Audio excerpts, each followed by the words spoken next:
ശരിക്കും സ്വാദും പോഷക ഗുണവുമുള്ള ഒരു സാമ്പാറാണിത്. ഒരിക്കലെങ്കിലും ഈ രുചികരമായ സാമ്പാർ ഒന്ന് ഉണ്ടാക്കി നോക്കേണ്ടത് തന്നെയാണ്. ഇവിടെ ഞാൻ പരിപ്പ് കുറച്ചു നേരം വെള്ളത്തിലിട്ട ശേഷം കുക്കറിലൊന്ന് വേവിക്കാൻ വെക്കുകയാണ്. നമ്മുടെ താരമായ മുരിങ്ങയിലയും മുരിങ്ങയ്ക്കും ഞാൻ എടുത്തു വെച്ചിട്ടുണ്ട്. ഇത് രണ്ടും ഒന്ന് കഴുകി മുരിങ്ങയ്ക്ക ചെറിയ കഷ്ണങ്ങളാക്കി വെക്കാം. ഇതിന് ഞാൻ ധാരാളം ചെറിയുള്ളിയും വെളുത്തുള്ളിയും സവോളയും എടുക്കുന്നുണ്ട്. പരിപ്പ് വെന്തതിന് ശേഷം മുരിങ്ങയ്ക്ക കഷ്ണങ്ങൾ ചേർത്ത് കൊടുത്തു. ഞാനൊരു ചെറിയ കിഴങ്ങും കൂടെ ചേർത്തിട്ടുണ്ട്. ഇത് ഓപ്ഷണലാണ്. ഒരു കടായിൽ കടുക് പൊട്ടിച്ച ശേഷം ഈ ഉള്ളി ചേർത്ത് കൊടുക്കുക. ഇതൊന്ന് വഴന്ന് വരുമ്പോൾ നമുക്ക് കുറച്ച് തക്കാളി അരിഞ്ഞ് ചേർത്ത് കൊടുക്കാം. തക്കാളി ഒന്ന് വഴന്ന് വരുമ്പോഴേക്കും നമുക്ക് മുരിങ്ങയില ചേർത്ത് കൊടുക്കാം.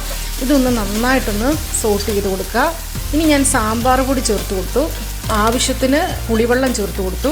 ഇനി നമുക്ക് വേവിച്ച കഷ്ണങ്ങൾ ചേർത്ത് കൊടുക്കാം. ഓരോരുത്തരുടെ ഇഷ്ടം അനുസരിച്ച് തിളപ്പിച്ച വെള്ളം ചേർത്ത് കൊടുക്കാം. പോഷക ഗുണമുള്ള അടിപൊളി സാമ്പാർ റെഡിയായിട്ടുണ്ട്. എല്ലാവരും ട്രൈ ചെയ്ത് നോക്കണേ.